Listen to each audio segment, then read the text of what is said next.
അന്തരിച്ചവരൊട്ടാകെ വാഴണ കൊട്ടാരമാണിത്. പെട്ടാൽ പെടും അത് കട്ടായും.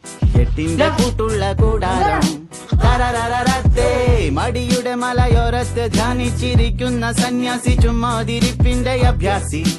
ചോരത്തിളപ്പുള്ള തോന്യാസി. തരരരരത്ത ഗമയുടെ കില്ലാടിയാ. ഇല്ലായ്മയിൽ താരാളിയാ. കുടിവലിയുന്മാതിയാ. കുന്നായ്മയിൽ കൂട്ടാളിയാ. ഭാവികളില്ലാത്തൊരീ ഭൂതങ്ങളായി വാഴുന്നിതാ.